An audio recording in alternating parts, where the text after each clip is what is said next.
We are under house arrest, and you know what? It feels like that sometimes watching The Sopranos. It's episode 11 of season 2, and this one's titled House Arrest. Boom! Can't wait for it. Guess what? We get some of the worst CGI I've ever seen to kick off this episode. Garbage is piled out front of some shop, and you know what? Why did they use CGI for this? Because in the initial tipping, it's legit, and then when he's standing in front of it, it's CGI. What was the point of this? Maybe they we wanted to show the less extent. Rubbish, so they be easier to clean up or some shit. I don't know. I mean, come on! It's a big TV show with a massive budget. I don't see why. No, true. I mean, you could literally just use the garbage suck you used to clean it up. Anyway, that's not the biggest. I'm trying to come up with a reason why. Okay, if you don't like my reason, then I don't know what to tell you. But that's, in my opinion, why it happened. Yep, and basically the gist of this is Junior and Richie are selling coke on these garbage routes, which Tony is obviously not too happy about this. So he basically tells Richie, shut it down. Richie's like, how am I supposed to end, Tony? The jacket. And Tony's like, none of my tits you don't, brother. Sort of that ordeal. Tony's then tipped off that the FBI are going to attempt to indict him due to Matt's murder. Of course, though, in the last episode, it kind of got thrown out, but now it looks like it could be going up a stage to the FBI. Do you think Tony gives Richie Aprile an unnecessary hard time? Yes, I think he does.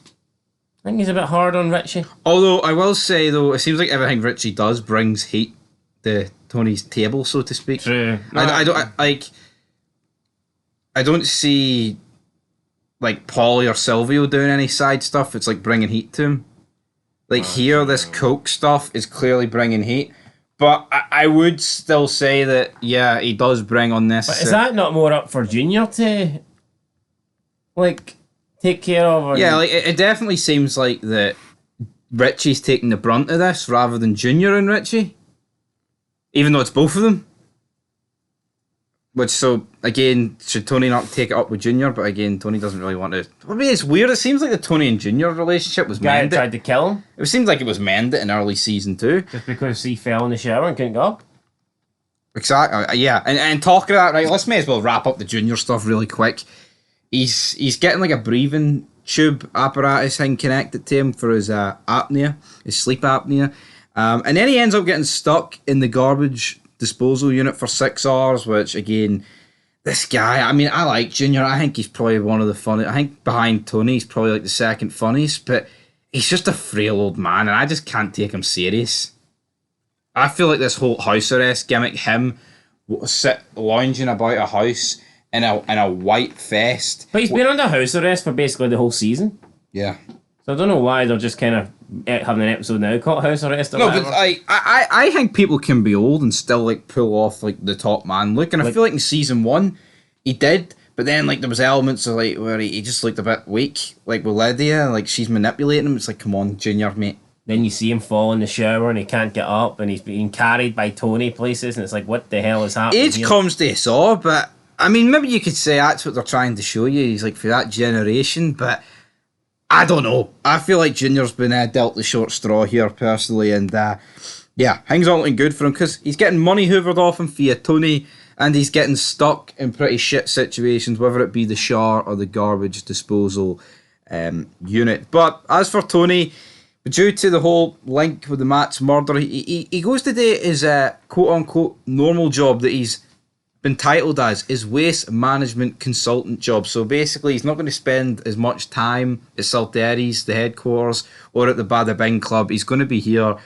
And I don't know what's going on with Tony, right?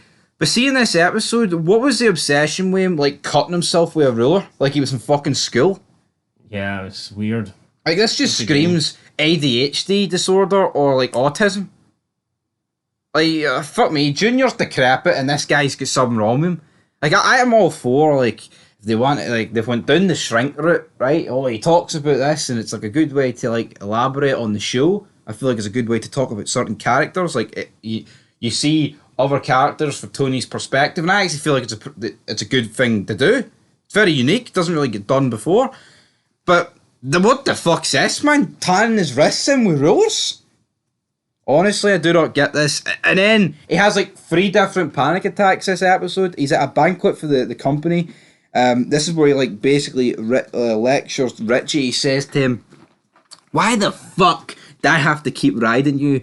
And Richie just gives him this blank stare of, next time you confront me, I'm going to kill you sort of deal.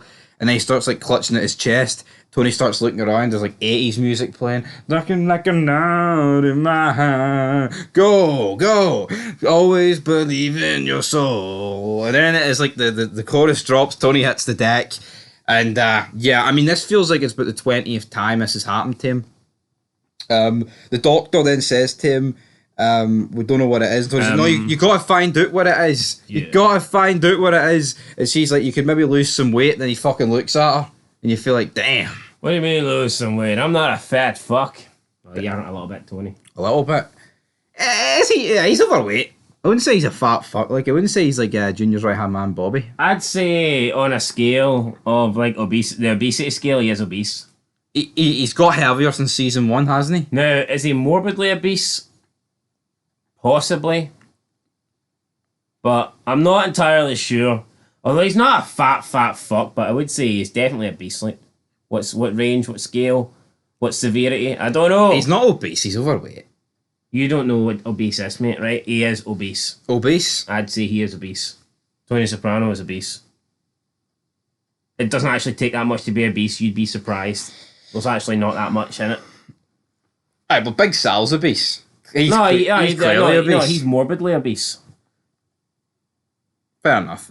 There's a difference between being Wait till you see overweight. Tony by the end. Fucking hell. Or maybe he'll be morbidly obese. Get the wheelbarrows out.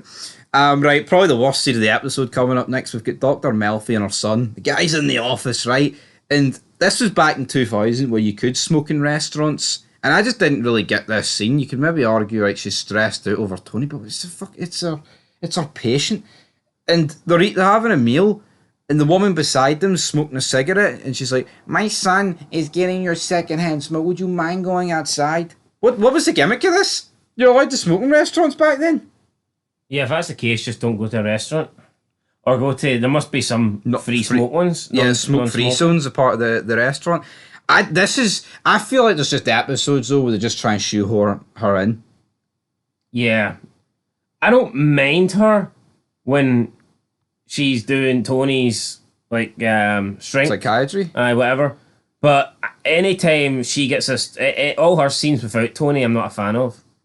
Yeah, like why do we? I just don't care because when Tony's not, nothing she does benefits the Tony character. Like, I'm not saying we can't see our family members, right, in the odd scene, but it feels like recently it's been like getting. No, I would say that I don't see what introducing side stories for her. I don't see how that helps her elevate Tony Soprano. Like Tony seeing a shrink works, but see us seeing her see a shrink. Why do we need that? That's no different from Tony visiting his hooker, and all of a sudden she's got stories, and the hooker's going out with her son and all this shit. You could maybe argue though that Dr. Melfi is a bit more important than his Russian hooker. I don't think she is. Like, no, I don't think the level of importance matters. I feel like if anybody should be getting extra time, it should be a member of his crew. Not his fucking shrink. They really are underdeveloped at this point of the season because if you take Sons of Anarchy, for example, there's a lot more people in a charter. I mean, in Sam Crow, there's what, 9 people? Like, maybe 9? 9? Let's say 9. First 9. Current 9. And I feel like by the end of season 2 in Sons of Anarchy, I feel like I'd say the member with the least amount of screen time probably has more time than anyone in Tony's crew. Which is mad. Yeah. Which shouldn't happen. I get it's the Tony Soprano show, but the Big Sal's had a bit of screen time and his character been developed. But Silvio? Couldn't tell you anything about him. Apart from the fact that he wears a really fake fucking wig. Yeah. What else has Silvio got? He owns the Bada Bing, that's his business. Is that the strip club? Yeah. Well, what do they do? I know. Apart from that one. Yeah, like, do you not feel like the amount of screen time Tony gets, though? It's obviously that he's going to be top dog. Like, no one else gets a chance to shine. Like, Chris gets his wee side missions, but see, at the end of the day, there's episodes he goes missing. Oh, well, Chris, I didn't count Chris as Tony's crew because he's kind of like a hang-on. Aye. Like a side character at the moment. But, like, Tony's legit crew, I mean, they don't get any... They don't do nothing. They are literally just background characters. It's actually crazy. No, literally. Especially Silvio. Paulie gets a little bit more screen time, and Big Sal, obviously, because he is currently a rat, he gets more screen time than the rest of them. But Silvio, unless I'm wrong, is he not like Tony's Consolari, second sergeant at arms, pretty much. He is Tony's right hand man. Yeah. Now I get it. Paulie and the new guy, the Italian dude, Furio. I get it. They're close, right? They're made men or whatever. They're, I don't know, sergeants or whatever. But Silvio's supposed to be the. Am I right? If something happens to Tonio, Silvio's stepping in. Aye. Well, what the fuck? What's he going to step in? Exactly. Do you know who he is? Silvio, we didn't know your name. There was a funny scene. Tony was talking to his shrink. He's like, I'm watching that movie Seven the other day with Brad Pitt and Morgan Freeman. And he's like, I got halfway through. Then I thought to myself, why the fuck do I care what happens at the end of this movie? Which I thought was pretty funny. I like the fact they do reference like actual stuff that happened. Yeah, I thought that was fun. That does kind of sum Tony up. Like he's watching something, then he's like, yeah, I know, I don't care. Fucking wings the TV remote off the telly. Fuck this movie. But, I mean, then he walks in, right, this Salataris, and Chris is there. And it's like, 1 minute we thought Chris was dead, in hospital, getting his spleen removed. Next minute he's up my boot. Yeah, I don't like this story arc. Like, I mean, this guy did actually die. He fucking died for like a minute. Dead. And all of a sudden, you literally go from, they revive him, and then literally next time you see him, he's up walking about. It's like, where's the transition from being dead to getting out of hospital, to getting home, to getting better, to being on the mend, to bringing flowers, to bringing chocolates, to visiting him in the hospital, having conversations, asking him who done it, asking him this, asking him that. No, you just go straight from Chris laying there, almost dead, to Chris being back in the crew at home. I mean, what the fuck? Yeah, I mean, and this is pretty much where the episode ends. Like, and again, you look at Sons of Anarchy, anytime someone went in the hospital, you always had scenes with them lying on their bed, and whether it be Chibs, whether it be Happy. Like we did at the start of episode 9 get that with Chris, but since then, he's just out. Nothing in episode 10. Yeah, it's like... How could they make, like, the start of episode 9, they make such a big deal of it, right? You've got, like, Adriana crying, you've got, like, Richie appearing, like, oh, this is where Matt is, right? And then Matt, they go for hunting Matt down, next scene, he's already tied up, it's like, right, so, okay, that's just forced. Episode 10 is all back to Robert Patrick's character, whose name is effacing me right now. And then there's no Chris.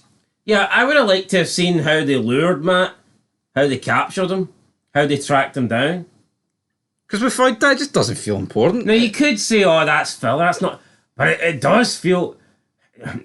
I think the best way to sum up Sopranos is, it's like Sopranos is a game, and someone's just uploaded, like, all the cutscenes without the gameplay. Yeah. You know, like in games, you actually do the gameplay, then you get to the cutscenes. No, but like, let's be real, right? No, but that's kind of what that felt like to me. It's like, alright, you've got him captured, but where's the part where you go after him and capture him and there are bring him scenes down? in this episode, right? And let's just go this episode solo, right? There's scenes where you've got Tony and like his family will be eating dinner, right? And it could literally take up 6 minutes. You've got Junior who's lying there sleeping with his apparatus hanging around his snoring like fuck. Right? So how's that not filler? Why can't we get stuff like where Matt gets captured? What? I get what you're saying, right? But I feel like there's almost too much emphasis on the stuff that doesn't fucking matter. I agree, I agree. Like they're giving Junior a bit of time with this old woman that he knew for like 60 fucking years ago, and her husband was a police officer. Was my Gerald on the take? No, your Jay was a good man. Well, like, see if you're watching The Sopranos, like, you could be forgiven for thinking that you've missed an episode, or you've maybe fallen asleep and missed 15 minutes of the show. Yeah. It literally just goes from something to... It's like it jumps several parts. I feel like most shows, the timeline's easy, right? I'd feel like if you didn't have a Wikipedia page to look at and you had to place The Sopranos in a timeline, like week to week, you'd be fucking all over the place. Alright, but let's take The Walking Dead, for example. We're currently watching that, season 4. The governor, he's spying on the prison. He knows that he needs to capture people, hostages. He sees Herschel and Michonne. I'd be like going from him seeing Herschel and Michonne, the very next scene, he's standing outside the prison gate. Rick! With him captured and handcuffed. No, it shows you how he captured them. It shows you explaining to them when they're captured. Like, I I don't want to do this. I put what happened in Woodbury behind me. No, it shows you like pieces of the puzzle, how you got from A to B to C. I feel like with Sopranos, you just go from A to D and you miss it important parts. Most of it is a D rating. See if it was that, right? Tony would have went down to the gates where the governor is, had a panic attack and fucking dropped. Liar. He did Fat drop. bastard. He did drop, but when he fell, the gun would have ricocheted off the ground and went up and smacked the governor on the eye and killed him. I know. Fucking, it would have went down the actual turret of the tank and fucking blew them all up. Anyway, guys, the episode ends like we said. Tony like reunites, I guess, with his crew. He like hugs Chris. Chris is a wee bit sore, obviously.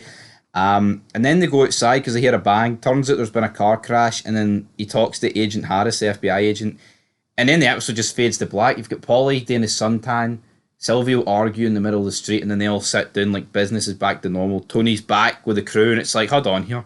This gimmick of him going to his legit businesses is lasted about, 35 minutes? And they're making out that him coming back and sitting outside is like a big deal. It's almost like you would be mistaken to think Tony has took 5 years off and went legit. Or something. What was the big deal? Honestly, I didn't get it. But anyway, guys, I thought this episode... I wouldn't say it sucked, but there's nothing to it. There's no substance. Average. I want more. It was average. It was like the most 5 out of 10 episode you will ever get. Yeah, that's the rating I'm giving it. And I feel like this show's getting... I'll say that about every episode. I don't think there has been a really bad episode of Sopranos, but at the same time, I don't think there's been a really good episode.